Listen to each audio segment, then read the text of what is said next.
Friends, मैं हूं doctor Akanksha, obstetrician and gynaecologist. आज हम बात करते हैं मिल्क सप्लाई बढ़ाने के लिए आप घर में क्या क्या कर सकते हैं।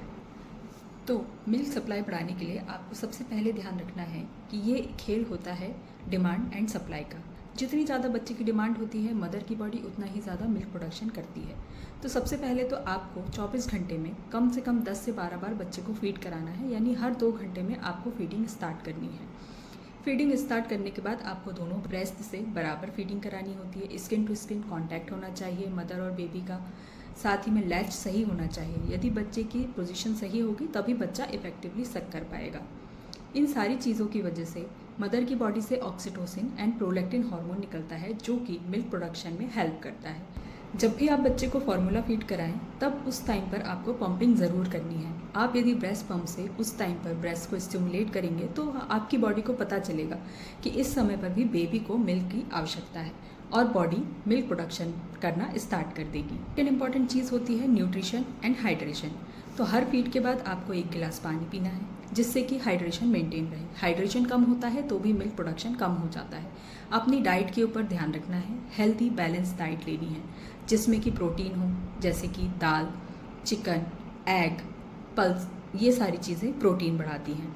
आपको हेल्दी फैट वाली चीज़ें जैसे कि सीड्स, नट्स ये लेने हैं, और होल ग्रेन, ओट्स, किनुआ जैसी चीज़ें भी मिल्क प्रोडक्शन में हेल्प करती हैं। ब्रेस्ट मिल्क बढ़ाने के लिए कुछ प्रोडक्ट भी होते हैं, जैसे मेथी दाना, जीरा, सौंफ, शतावरी पाउडर। इन सब का भी आप यूज़ करेंगी तो आपकी ब्रेस्ट मिल्क सप्लाई इंक्रीज हो सकती है। थर्ड इंपॉर्टेंट चीज़ है लाइफस्टाइल मैनेजमेंट। रेस्ट से और स्ट्रेस कम होने से भी मिल्क सप्लाई बढ़ती है, तो इसका भी आपको ध्यान रखना है। जब बेबी आपका सो रहा है तो आप भी सो जाइए।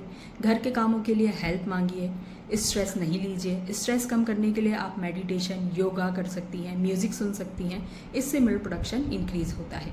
ध्यान रखिए, कुछ यदि आप मेडिसिन लेती हैं उनसे भी मिल्क सप्लाई कम होती है, तो कोई भी मेडिसिन लेने के पहले अपने डॉक्टर से एडवाइस ज़रूर लें।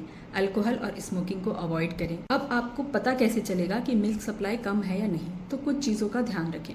यदि बेबी सही वेट गेन कर रहा है, सारे माइलस्टोन सही टाइम पर अचीव कर रहा है, दिन में 10 बार लगभग डायपर आपको चेंज करना पड़ रहा है बिकॉज ऑफ सुसु, और साथ में 2-3 बार पॉटी कर रहा है, मतलब कि आपका बेबी ठीक है, आपकी मिल्क सप्लाई में कोई दिक्कत नहीं है। अब आपको डॉक्टर के पास कब जाना चाहिए? यदि ये सारी चीज़ें करने के बाद में भी आपको लगता है कि आपका बेबी भूखा है, आपकी मिल्क सप्लाई प्रॉपर नहीं है, तो आपको अपनी गायनेक से या पीडियाट्रिशियन से या लैक्टेशन कंसल्टेंट से ज़रूर मिलना चाहिए। वो आपको सही सलाह देंगे। याद रखिए, मिल्क सप्लाई बढ़ाना पॉसिबल है। प्रैक्टिस, पेशेंस एंड सपोर्ट से आप ये अचीव कर सकती हैं और हेल्दी फीडिंग को एंजॉय कर सकती हैं। Thank you so much.